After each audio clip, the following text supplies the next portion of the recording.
তো কী অবস্থা ফেসবুকের সকল ভাই বোনেরা কেমন আছেন? তো সব সময় তো আপনাদের সাথে শুদ্ধ ভাষায় ভিডিও ছাড়ি। তো ভাবলাম আজকে আমাদের পাবনার ভাষায় আপনাদের সাথে কথা কব। তো আমরা যারা পাবনা বাড়ি অনেকেই আমাদের এলাকার নাম শুনলেই মনে করেন যে পাবনার পাগলি চাগলি কোনতে আইছে। এমনকি এ জীবনে যত জায়গায় চাকরি করেছি সব জায়গায় যেখানে কইছে তোমার বাড়ি কোনে, যদি কইছি পাবনা, সবাই হাসছে। আবার কোনো দোকানপাটে গেলেও আমাদের কথায় কেমনে যিনি একটা টান চলে আসে পাবনার, সে কথা শুনলেও মানসি কয় যে পাবনার পাগল আইছে। তো যাই হোক, অনেকক্ষণ বক বক করলাম, এখন আবার একটু মেইন কথায় আসি।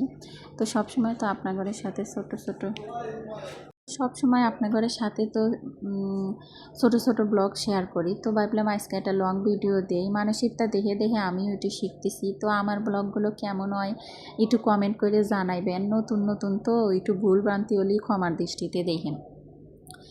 তো পাবনার মানুষ অনেকদিন পাবনা যায়নি, আরও তার উপর বাপের ছাওয়াল নাই, বাড়ির বড় মেয়ে, মা একা একা 2 তলা বাসা কমপ্লিট করলো, কি আর করা।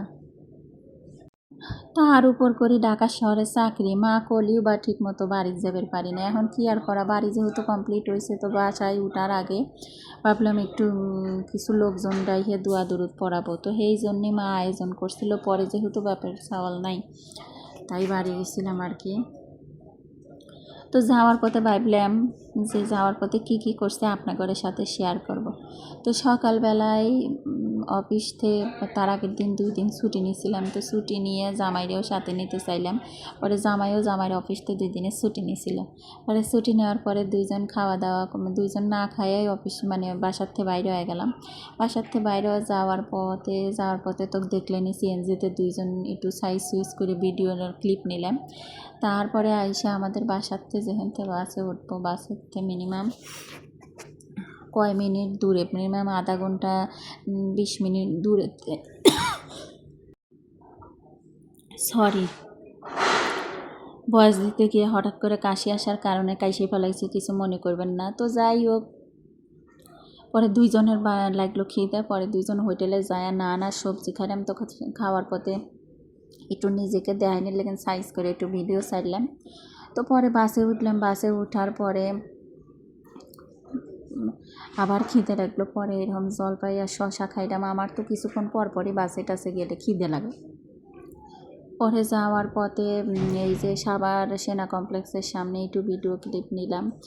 আর এমন একখান গাড়িতে উঠছিলাম আজকে, মানে ডিরেক্ট যায়নি, আমাদের বাড়িতে 2 রাস্তায় যাওয়া যায়, কিছু সময় আরিসা দিয়েও যাওয়া যায়, আবার যমুনা সেতু দিয়েও যাওয়া যায়। তো আরিসা দিয়েই গেলাম, কিন্তু নীলাচলের সার্ভিস যে এতটা খারাপ হয়েছে তা তো আর জানি না। জাগায় জাগায় থামাই, যেখানে 2 ঘন্টায় ঢাকা শেষ পার হবো, সেখানে 4 ঘন্টা লাগাইছে।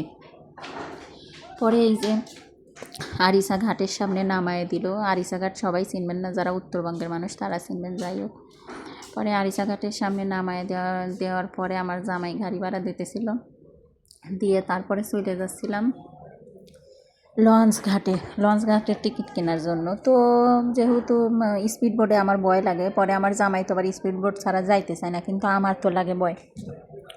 পরে আমি কইলাম না, আমি স্পিড বোটে যাবো না, যদি লঞ্চ হয় তাহলে যাবো, না হলে আমি ফিরে গেলাম। যাই হোক, পরে শেষে সে বেচারা নিরুপায় হয়ে, যেহেতু কি আর করা, পুরুষ নির্যাতনের কোনো বিচার হয় না, পরে হে বোর কথাই মাইনে লিয়া লঞ্চের টিকিট কাটতে গেলে এই যে দেখেন আমার নায়ক লঞ্চের টিকিট কাটার জন্য দাঁড়া রয়েছে। তো আমাদের ওখানে লঞ্চের টিকিট হলো 80 টাকা করে, কাজিরহাট যায় নামবো। পরবর্তীতে শেষে টিকিট মিকিট লিয়ে এই যে আমরা আস্তে আস্তে করে হাইটে লঞ্চের দিক যাইতেছে।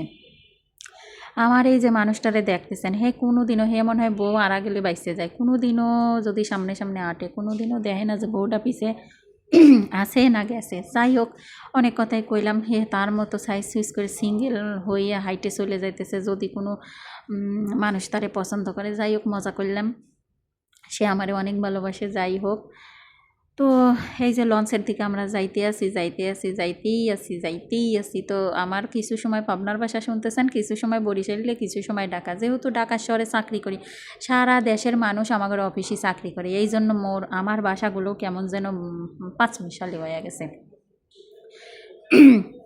এই যে দেখেন কত সুন্দর নদীর পানি। আসলে বাড়িতে গেলে যত যাই কন, জীবনের প্রয়োজনে যত দূরেই থাকেন না কেন, গ্রামের বাড়ির মতো শান্তি কোনো কিছুই না। বাড়ি যাওয়ার সময় এত খুশি লাগলো, পরে হেসে লঞ্চে ওঠার পরে আমার আবার খিদে লাগলো।